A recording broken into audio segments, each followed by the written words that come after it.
Thank you to Straight Arrow News for sponsoring this video. This 5-story apartment building will soon have 16 new apartments, 5 of which will be available in the city's affordable housing lottery. $2,400 does not sound affordable. Although the new development on 3rd Street. So to live in one of New York City's rare affordable apartments, you're gonna need a 6-figure salary. But only 30% of the people living here earn that much on an annual basis. Which is why even with the help of government programs like affordable housing, most New Yorkers sadly cannot pay their rent. Well, how much would you expect to pay in rent for a studio outside of Manhattan that's part of an affordable housing lottery? Well, believe it or not, it still could be upwards of $2,400. If you live in New York City, you are one of 7 in 10 people that rent. And if you live in New York City, 3 in 10 New Yorkers actually spend more than half their income just trying to keep a roof over their heads. The affordable housing unit, what's being offered is pretty unfair, and it doesn't really accommodate all people looking for housing in New York City.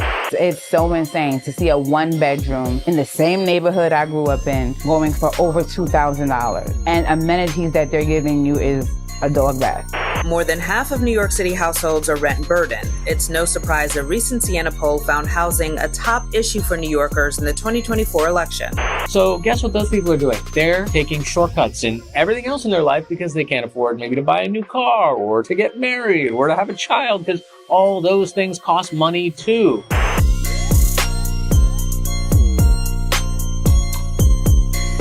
So when it comes to affordable living in America, New York City ranks dead last, and things are only getting worse. But what nobody's talking about is that high apartment rents most New Yorkers cannot pay. Those don't just destroy people's bank accounts, they're also ruining people's lives, as renters have to choose between living normally and paying for an apartment so small it fits a bed and not much else, forcing people to take shortcuts or even neglect or delay important life decisions in order just to pay their bills and feed themselves in this city. Something that just gets harder every single month for reasons that go beyond the price of one's apartment. And that's because rents here are high for everyone, and that includes businesses, which is why the milk at your grocery store might cost more than an arm and a leg. That grocery store, they're trying to pay their rent too, but they can pass their cost of existence on to me and you when we buy things from them. But passing along cost isn't something everyone can do, because renters are at the bottom of the city's property ownership pipeline. And with the average home price here costing just under $1 million to buy, it's pretty easy to see why. And that means the 70% of us who rent will face inescapable cost of living increases at some point. For example, if your landlord's taxes go up, your rent will go up to pay for it. And if your apartment includes heat and hot water and the costs for fuel, water, and electricity all go up, which they have, guess who's gonna pay for that?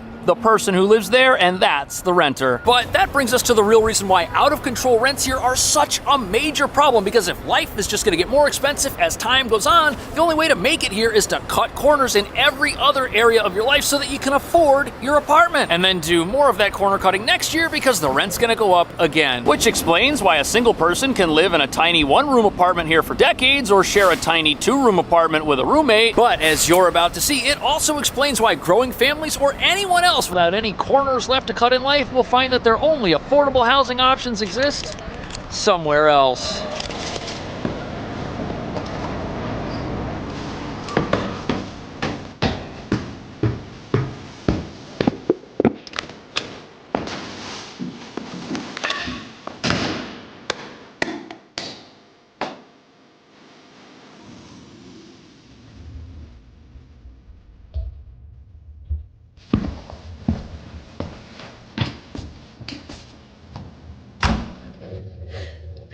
Are you thinking what I'm thinking?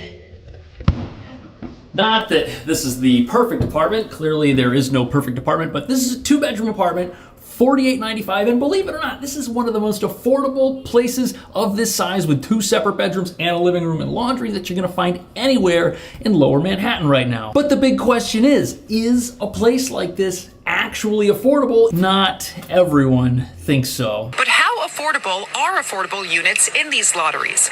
The studio here will rent for about $2,400.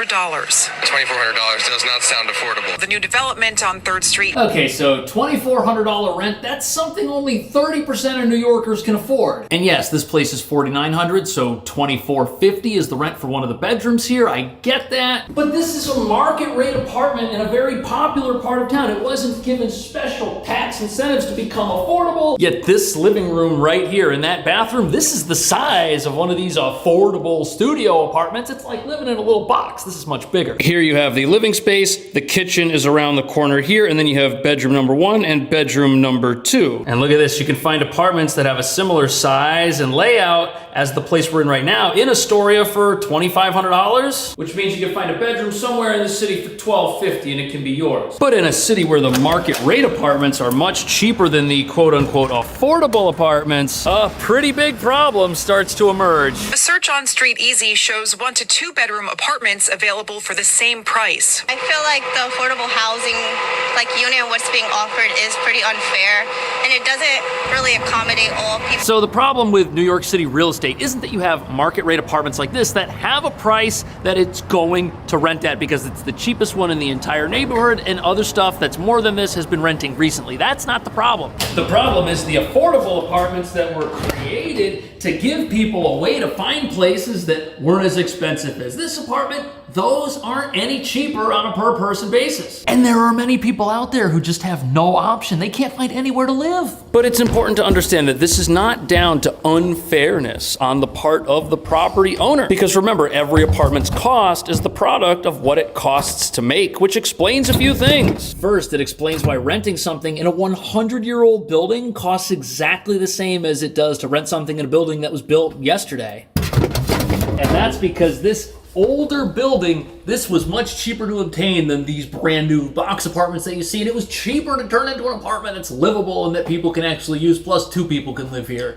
And the dirty little secret about affordable housing is that in many cases, it's the city that keeps places unaffordable because of all of the laws and regulations that it has when you want to build something, which greatly magnify the amount of time it's going to take to get something built in the first place. And yes, there are all these new wonderful housing initiatives that promise to help people with affordable apartments that may exist at some point in the future, but those don't exist today, and they're not going to help anybody by the time tomorrow rolls around, that's for sure. 3 in 10 New Yorkers actually spend more than half their income just trying to keep a roof over their heads. So guess what those people are doing? They're taking shortcuts in everything else in their life because they can't afford maybe to buy a new car or to get married or to have a child. So if today you're struggling to pay your rent, the idea that tomorrow, and by tomorrow I mean in 4 or 5 years, an affordable place is going to exist somewhere, that doesn't really matter to you. You've got to make different choices now to pay your rent for the place you're in now.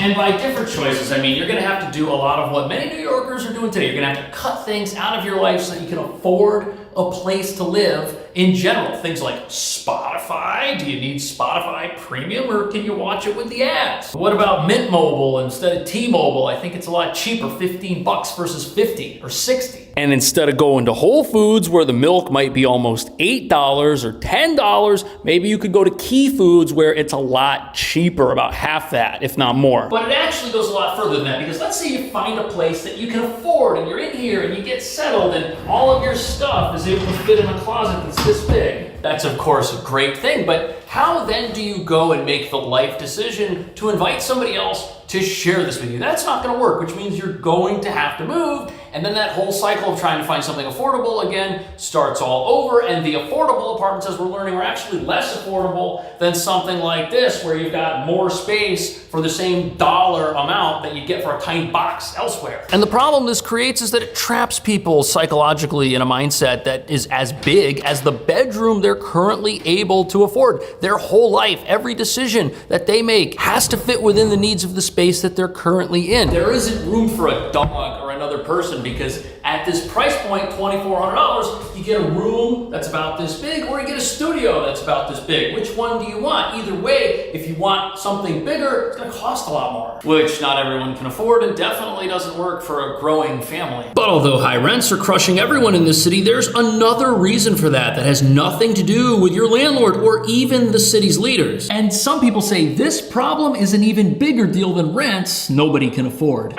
The topics we're covering today reveal that we live in a crazy world, and it doesn't help that news is coming at us 24 hours a day, 7 days a week, from both reputable and not so reputable sources. And as somebody who spends hours researching current events, I can tell you firsthand that many mainstream outlets are just giving you their preferred version of the story, which is why you need to know about Straight Arrow News, today's video sponsor, who helps you find fact-based, nonpartisan reporting on every topic that matters, while helping you walk through the minefield of bias reporting that is today's media landscape. Straight Arrow News lets you discover all sorts of perspectives, see the facts, and come to your own conclusions. First up, they've got the media landscape, which tells you what networks are covering a given story and which side of the political spectrum they're on. Plus, Straight Arrow News divides opinion-based articles on the political orientation of select contributors, including prominent, sensible voices on both the right and the left. On top of that, there's even a media mist tool, which highlights articles that mainstream media may have been too busy spinning their audiences to cover. But the best part is, Straight Arrow News, it's completely free to use. Check out the link in the description of this video to see what a difference unbiased, fact-based reporting can actually make. Now let's get back to the video.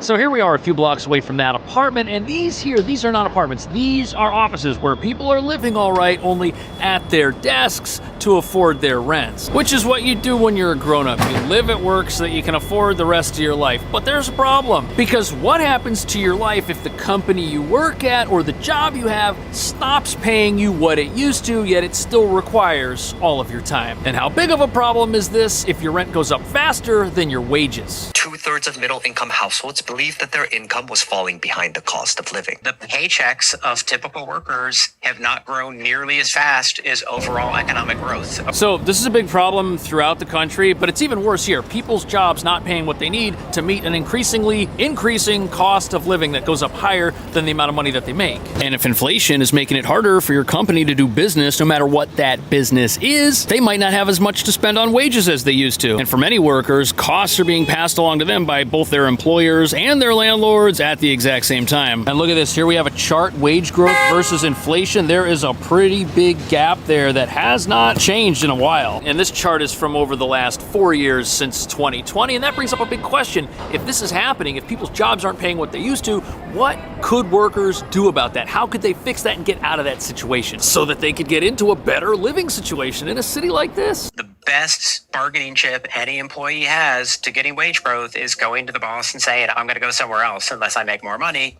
And that's just not a credible threat when unemployment is high. The only people whose wages... So it looks like one would have to bargain for their wages, and apparently that doesn't affect people who are super rich, who earn more than 90 to 95% of what the rest of us earn. Maybe they have some high income skill that always seems to get them paid. But for the average worker, going to their boss and saying, hey, I'm going to leave this company if you don't pay me more, well, since we're in an environment of high unemployment, that's not a very persuasive argument. Just like the argument of going to your landlord and saying, hey, I'm going to move out of this apartment if you keep raising the rent.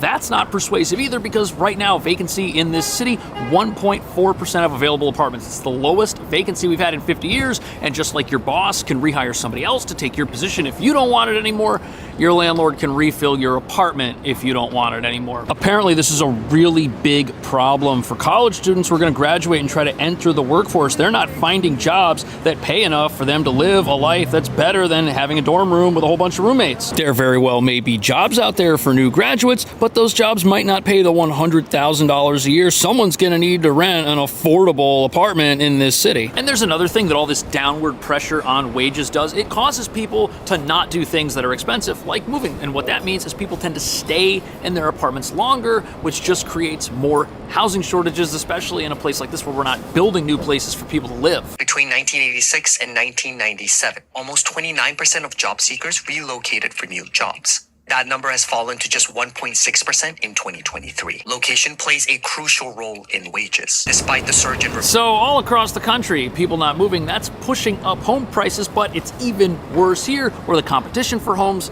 is higher. But even if we had thousands of affordable homes that the everyday working man was able to afford on the everyday working man's paycheck, thank you, renting shouldn't be the goal of someone forever, because if you rent, you can't ever own something, and if your rent's super expensive, that it takes up all of the money that you have, you're never going to have the money to buy something and use the appreciation on that property like the middle class traditionally does to build wealth. And with homes in the city being so expensive that only the very, very wealthy who probably already have a home can afford to buy another one, it makes sense that most renters are never going to accomplish home ownership here, leaving affordable housing as everyone's best hope and option. But if renting an affordable apartment is a bad idea, because that's a big trap, and the jobs that most people have aren't paying what they need to help people move up the economic